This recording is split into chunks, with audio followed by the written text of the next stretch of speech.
Okay, we're back for the second video that's about when to use the subjunctive.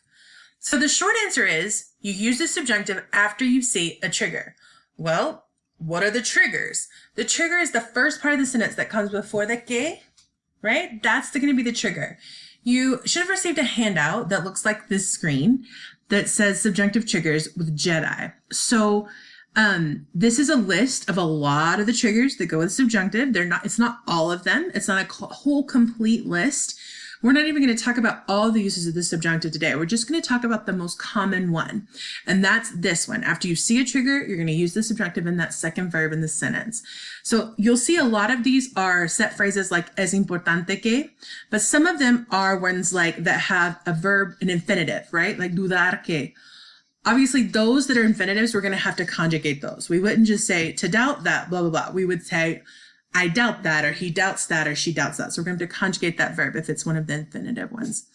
So this just gives you a list to start with, to start looking at, and we're going to talk about why those require the subjunctive right now. Okay, so you probably noticed on that page before that most of those triggers, I think all of them except for one, have K with them. So every time we see K, we use subjunctive. Not always.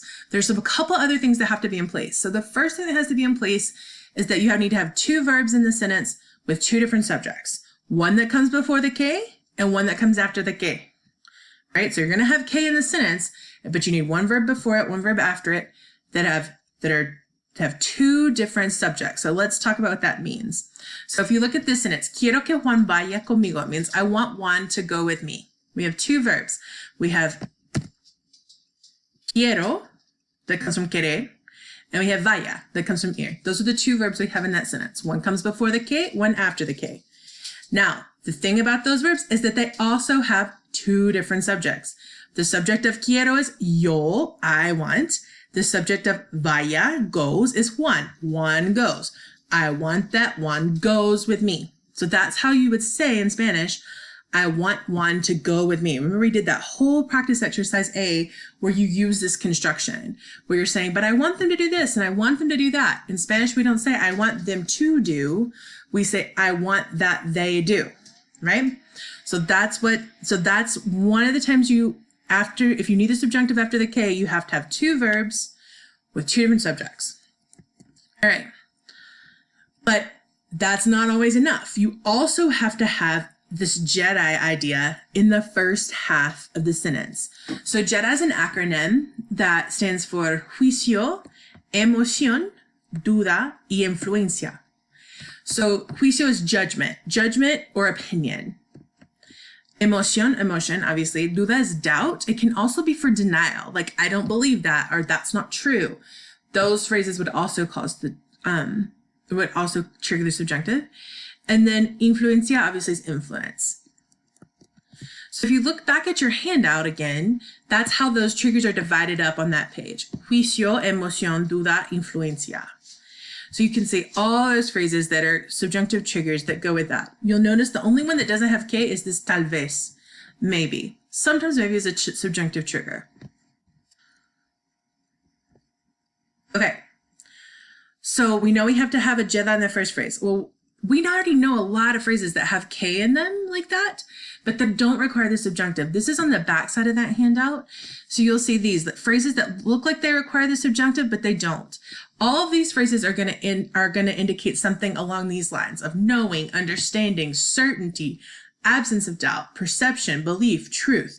If you're saying this is an observable fact or this is what I perceive to be a fact, it doesn't require subjunctive. You don't need subjunctive after that. So for example, you have comprender que, to understand that. So if I wanted to say, I understand that he is angry, I would say, comprendo que él está enojado. I understand that he is angry. I use the regular present tense. I don't need the subjunctive because I'm saying I understand. I'm saying this is a fact. I'm not giving an opinion, expressing an emotion, nothing along those lines. I'm just saying, here's a fact, right? Okay, so time to practice. Exercise D on page 170 is going to make you decide, should it be a subjunctive or indicative? Indicative is just that regular present tense that we already know, right? So you have to decide. You have to look at the first part of the sentence and say, is this giving judgment, opinion, emotion, doubt, denial, influence? Are they trying to influence someone else's behavior? If that's what the first part of the sentence is doing, then you need subjunctive. If it's not, if it's saying knowing, if it's expressing a fact, if it's expressing what someone thinks about a situation or their perception, that's going to be not going to require the subjunctive in that second blank, right?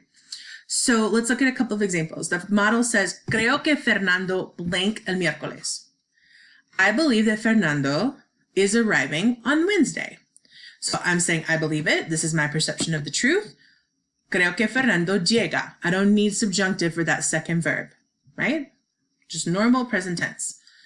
The second example says, prefiero que Fernando llegue el miércoles, right? That one I do need subjunctive because the trigger at the beginning of the sentence is prefiero que. I'm telling you what I think should happen. I'm giving you my opinion about this thing.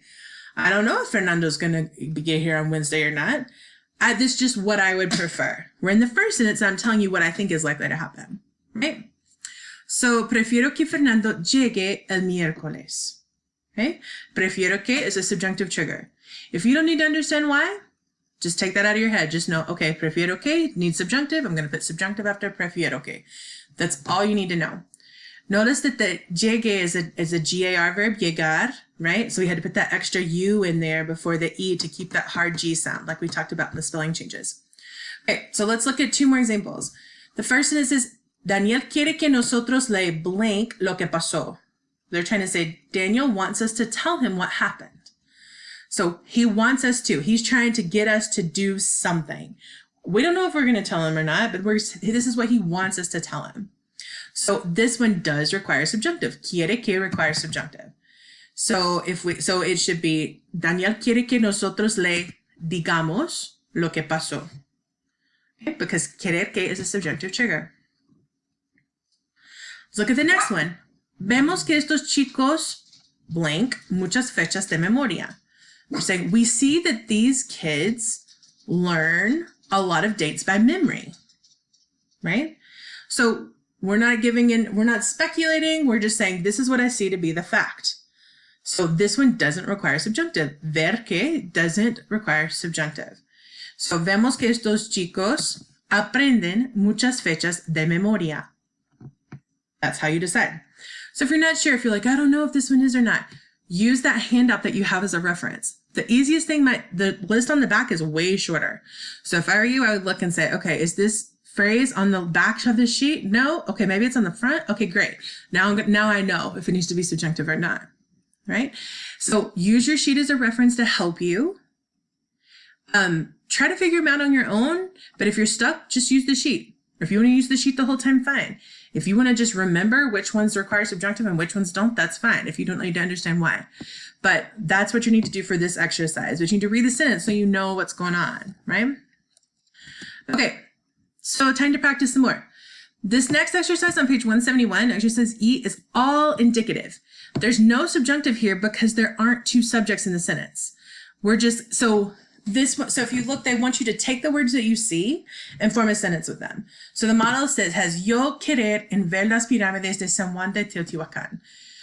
So this person is just saying, I want to see the pyramids at Teotihuacan. Right?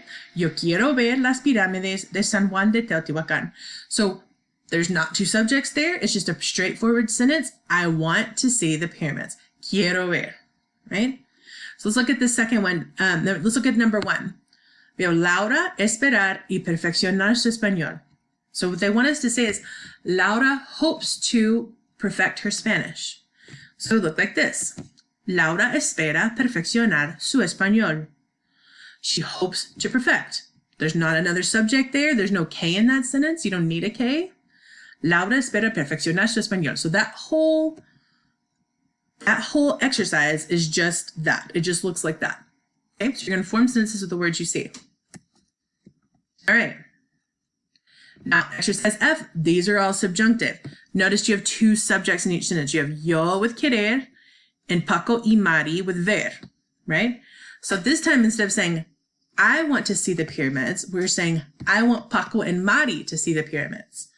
Yo quiero que Paco y Mari vean las pirámides de San Juan de Teotihuacan. I want Paco and Mari to see the pyramids. I want that Paco and Mari to see the pyramids. You're going to notice in each of these, they left out the K, so you have to put it in. You have to remember to put it in, just like they did in this sentence, right? So now we have another one. Let's look at another one about Laura. This time, Laura's not saying Laura hopes to perfect her Spanish. She's saying Laura hopes that we perfect our Spanish. So we're going to say, it would look like this. Laura espera que nosotros perfeccionemos nuestro español. So you have two verbs, esperar y perfeccionar. Two different subjects, Laura and nosotros. We know we need a K in there in the middle to link those two phrases together, right? And we know perfeccionar is an AR verb, so we're going to put that ER ending on it. Laura espera que nosotros perfeccionemos nuestro español. You're going to keep that same pattern through the rest of the exercise. Okay. This is the lowdown on the rest of the exercises in the packet that you have to complete. Okay, so exercise G, all subjunctive. You can do the subjunctive in all of those. Exercise H, you have to decide, is it subjunctive or indicative? If I were you, I would label them first. I would go through and read the sentences and look at the triggers and decide and label those verbs S for subjunctive, I for indicative. Remember, indicative is just regular present, and then go back and conjugate the verbs. So make those decisions first and then go back and think about how do you conjugate those. Exercise I, all subjunctive. Exercise J, same thing. You got to decide, subjunctive or indicative. I would label them first, make the decision first, and then go back and do the sentences. Exercise K, again, all subjunctive. And then exercise L, you have to choose again, subjunctive or indicative. So again, I would label those first. There is a section at the end about using subjunctive with present perfect, and we haven't done present perfect yet. So just keep those pages in your packet, but you don't have to do the part that's about the present perfect with I yet and all that. You don't have to worry about that yet. Okay. So work on your packets. We'll have another subjunctive quiz coming up soon. I'll talk to you about when the date is exactly when you need to have this packet completed, but go ahead and start working on it so that you know what you need to do. Thanks.